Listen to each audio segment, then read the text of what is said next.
నాగర్ కర్నూలు జిల్లాలోని తెలకపల్లి మండల పరిధిలో గల చిన్న మధునూరు గ్రామంలో జిల్లా పశుసంవర్ధక శాఖ ఆధ్వర్యంలో ఏర్పాటు చేసిన సామూహిక నులిపురుగుల నివారణ మందుల పంపిణీ కార్యక్రమానికి ముఖ్య అతిథిగా హాజరైన కలెక్టర్ బదావత్ సంతోష్ మాట్లాడుతూ జిల్లా వ్యాప్తంగా సుమారుగా 15 లక్షలకు పైగా ఉన్నటువంటి ఆవులు, పాడిగేదెలు మరియు గొర్రెలు, మేకల లాంటి మూగ జీవాల కడుపులలో నులిపురుగులు ఉండటం వల్ల పశువులు రక్తహీనతగా మారుతూ బరువు తగ్గడంతో బలహీనపడి వాటి పునరుత్పత్తి గాని పాల ఉత్పత్తి గాని పూర్తిగా పడిపోయి రైతులకు నష్టాలు కలుగుతాయని ఈ నట్టల పురుగుల నివారణకై జిల్లా వ్యాప్తంగా పశు వైద్య అధికారులు 50 బృందాలుగా ఏర్పడి అన్ని మండలాల వారీగా అన్ని గ్రామాలలో పర్యటిస్తూ పశువులకు, గొర్రెలకు, మేకలకు నట్టల పురుగుల నిర్మూలన మందులు ఇస్తారని రైతులు అవకాశాన్ని సద్వినియోగపరచుకుని పశు సంపదను మరియు గొర్రెలు, మేకల పునరుత్పత్తిని మరింతగా పెంచుకుని ఆర్థిక అభివృద్ధిని మెరుగుపరచుకోవాలని రైతులకు తెలిపారు.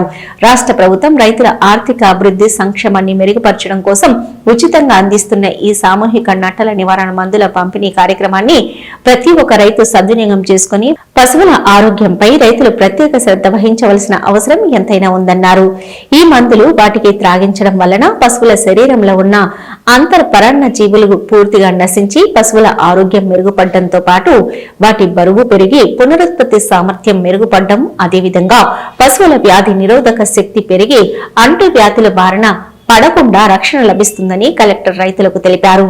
ఈ కార్యక్రమంలో జిల్లా పశుసంవర్ధక శాఖ అధికారి జ్ఞానశేఖర్, మండల స్థాయి అధికారులు, ప్రజాప్రతినిధులు, రైతులు, గొర్రెలు, మేకల పెంపకందారులు పెద్ద సంఖ్యలో పాల్గొన్నారు.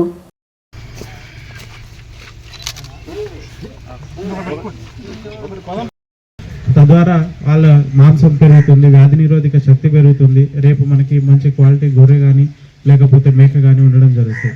సో కాబట్టి ఇక్కడికి వచ్చిన కొంతమంది వచ్చి ఉన్నారు, మిగతా రాని వాళ్ళు కూడా ఈరోజు మనకి వామ్స్ ఆ గడ్డి తినేటప్పుడు కానీ అవి తినేటప్పుడు లోపలికి వెళ్ళినప్పుడు దానికి కావాల్సిన పౌష్టిక ఆహారాన్ని అవే లోపల తినేయడం జరుగుతుంది.